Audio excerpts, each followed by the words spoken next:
کہ آپ نے فرمایا جس کے پاس سواری کا جانور زیادہ ہو وہ اس کو راوی کہتے ہیں کہ نبی کریم صلی اللہ علیہ وسلم نے اتنی چیزوں کے نام ہے کہ شاید ہر انسان کو ضرور سے ظاہر کی مدینہ منورہ میں مدینہ کے لوگوں کا یونیورسٹی ملتان استاذ الاساتذہ پروفیسرڈاکٹرکلثوم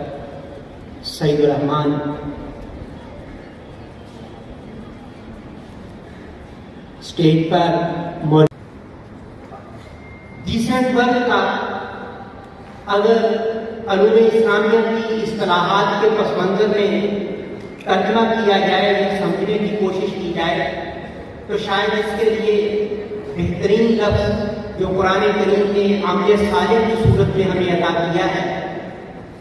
عمل صالح دراصل نماز، روزہ، حج اور زکوٰۃ اسی میں محدود نہیں، بلکہ ہر وہ عمل جس سے معاشرے میں ارتقاء ہو، سوسائٹی ترقی کرے، نشو و نما پائے، اسے عمل صالح کہتے ہیں. اور قرآن کریم نے بارہا عمل صالح کی جو تلقین کی ہے اس کا مقصد یہی ہے کہ یہ معاشرہ ارتقاء پذیر ہو ان اعمال کے ذریعے جو معاشرے کو آگے لے جا سکے. نبی کریم صلی اللہ علیہ وسلم نے جو تعلیمات ہمیں عنایت فرمائی ان کے مطابق نبی کریم صلی اللہ علیہ وسلم کے صحابہ وہ اس عمل صالح کو، اس محنت کے تصور. حضرت سیدہ عائشہ فرماتی ہیں کہ نبی کریم صلی اللہ علیہ وسلم کے اصحاب اپنے ہاتھ سے کام کیا کرتے تھے. ایک روایت میں آتا ہے، اس سے اندازہ لگا لیں کہ عمل صالح اور محنت کا تصور اسلام کے ہاں کیا ہے. ایک روایت میں کہ بعض گناہ ایسے ہیں کہ فکر معاش کی طلب کے علاوہ ان گناہوں سے انسان کو کوئی اور چیز نہیں روک سکتی.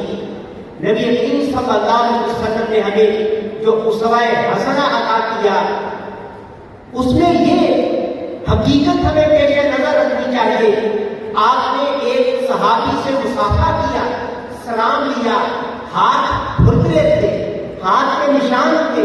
تو نبی کریم صلی اللہ علیہ وسلم نے صحابی سے پوچھا یہ نشان کس چیز کے ہیں، کیوں نشان ہے؟ تو آپ وہ صحابی عرض کرتے ہیں اللہ کے رسول محنت کرتا ہوں، اپنے بیوی بچوں کی روزی کے لیے سخت کام کرتا ہوں. نبی رحمت صلی اللہ علیہ وسلم نے ہمیں So that just shows your ability and the promise of the future. If you have some. The second thing that impresses me is that I was allowed to speak today about Isa al-Masih, and I think that also shows a great openness on your part and a willingness to connect with everyone in Pakistan and in the wider society throughout the world.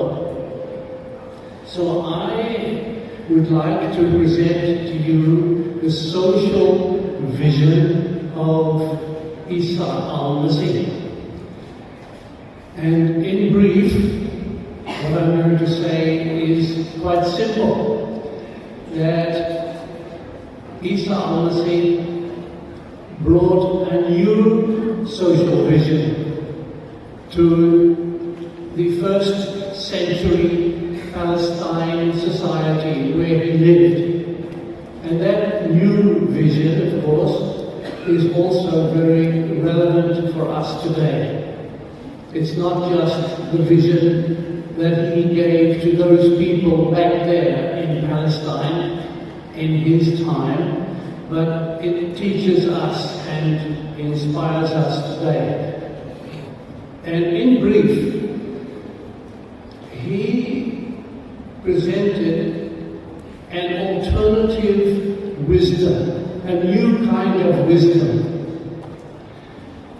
When we speak of wisdom, we can talk about conventional wisdom, which is the wisdom of society, the wisdom that we pick up as we grow, as we go to school, as we go to college, university, as we live in society. We pick up, we adopt, we integrate social wisdom, the common wisdom, the conventional wisdom of society, the norms and values which make it possible for us to live and to relate with others in society.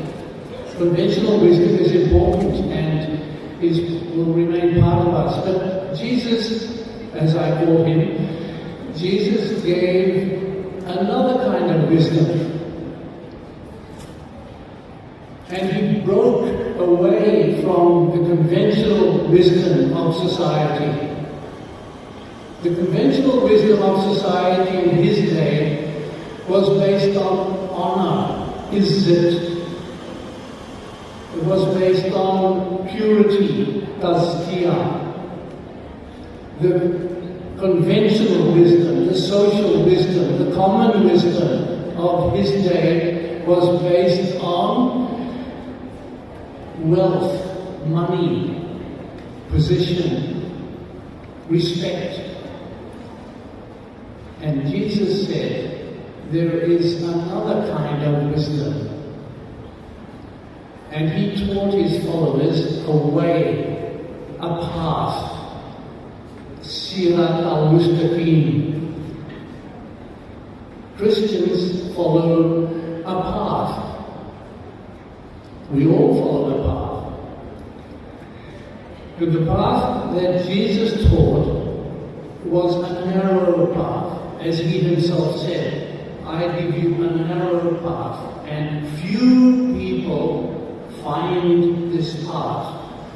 Most people follow the wide path, the wide road, which everyone takes, which everyone follows. But there is a narrow path, which I want to teach you. And that path is the path not of izzat and honor and wealth and position. That path is path of compassion. Compassion was very much part of Judaism or Jewish society at that time. Compassion was very much part of the Bible. But people didn't live by compassion. It was just a word, rahim. It was just a word, a well-known word. But people didn't practice compassion. People were more interested in becoming pure, wealthy, respected. And Jesus lived in a society which was based on a purity system, which divided people from those who were pure and those who were impure, those who were righteous, those who were sinners, unrighteous, those who were clean, those who were dirty, those who were wealthy, those who were poor. That kind of division was very strong in Jewish society at the time of Jesus, the first century in Palestine. And I see it present in our society as well, in different ways. Those divisions are present here in Pakistan, but not only here. in many other societies in the world, including my own country, we have these divisions in different ways. And Jesus preached against that polarization or division between groups of people in society. And many other religious leaders have done that. Buddha, he also preached against the social, the conventional wisdom of his society. And Lao Tzu, another great religious figure in China, he also preached against the conventional wisdom of his society and found a new way, a new way. So I'd like to invite you today to reflect on the way of Isa al-Masih, the way that he himself lived, not only preached, but he himself lived by moving away from the wealthy and the clean and the pure and eating with ordinary people. He was accused of eating with sinners. In those days, sinners were tax collectors. And he used to have meals with tax collectors and even prostitutes. It's written there in the Gospels.